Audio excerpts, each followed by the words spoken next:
आजम खान के बेटे और सपा विधायक अब्दुल्ला आजम की एक बार फिर से विधानसभा सदस्यता रद्द कर दी गई है, जिसे लेकर समाजवादी पार्टी के नेता रविदास मेहरोत्रा का बयान सामने आया है। उन्होंने कहा कि बीजेपी सपा नेताओं पर फर्जी मुकदमे दर्ज कराती है और फिर सभी वकील मिलकर सजा दिलाने का काम करते हैं। रविदास मेहरोत्रा ने इस दौरान एक कार्यक्रम में सीएम योगी के तमाम बयानों पर भी पलटवार किया है।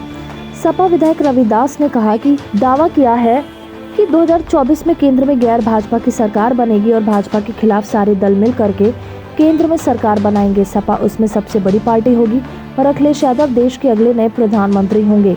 वहीं उन्होंने कहा कि बीजेपी जनता के मुद्दों से ध्यान भटकाने के लिए बयानबाजी करती रहती है। जनता महंगाई और बेरोजगारी से परेशान है, भ्रष्टाचार चरम पर है, विकास कार्य ठप है, सिर्फ कागजों में विकास हो रहा, जमीनी स्तर पर कोई काम नहीं हो रहा। सपा विधायक ने कहा कि इससे पहले भी 3 बार इन्वेस्टर्स समिट हो चुका है, लेकिन उसका कोई परिणाम नहीं निकला।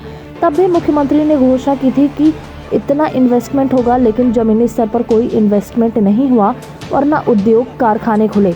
इस बार इन्वेस्टर समिट हुआ है, हम चाहते हैं उसका कुछ परिणाम सामने आए, लेकिन इसकी कोई उम्मीद नहीं है। बीजेपी सिर्फ जनता को गुमराह कर रही है। उनके पैसे पर मंत्री विदेश घूम रहे थे, अरबों रुपए समिट के नाम पर खर्च किया गया। सीएम योगी के अडानी पर दिए बयान पर रविदास मेहरोत्रा ने कहा कि 9 साल पहले अडानी की कुल संपत्ति 51,000 करोड़ थी, जो आज बढ़कर 22 लाख करोड़ हो गई।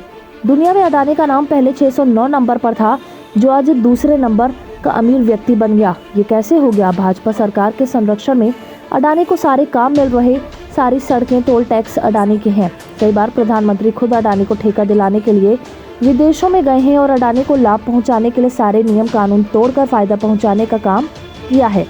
सिर्फ 2 पूंजीपतियों को लाभ हुआ है। रविदास मेहरोत्रा ने रामचरितमानस विवाद पर कहा कि हम सभी धर्मों, धार्मिक पुस्तकों का सम्मान करने का काम करते हैं।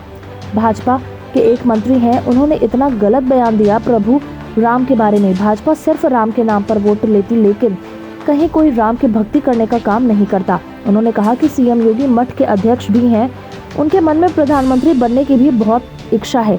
ये बात अलग है कि उनको मंच पर सार्वजनिक रूप से कहने की हिम्मत नहीं है। लखनऊ का नाम बदलने पर सपा नेता ने कहा कि हम नाम बदलने के पक्ष में नहीं हैं। हम चाहते हैं कि जो समाज के शोषित, पीड़ित, दलित, पिछड़े, अल्पसंख्यक वर्ग और कमजोर लोग हैं, उनको उनका हक, अधिकार, न्याय, सम्मान मिलने का काम हो। बीजेपी सरकार ने इलाहाबाद, फैजाबाद का नाम बदला। भाजपा ने अनावश्यक रूप में नाम बदलकर जनता के अरबों खरबों रुपए का दुरुपयोग करने का काम किया है। अब्दुल्ला आजम की सदस्यता जाने पर सपा विधायक ने कहा कि भाजपा सरकार समाजवादी पार्टी के विधायकों पर फर्जी मुकदमे लगाती है और फिर सारे वकील पैरवी करते हैं।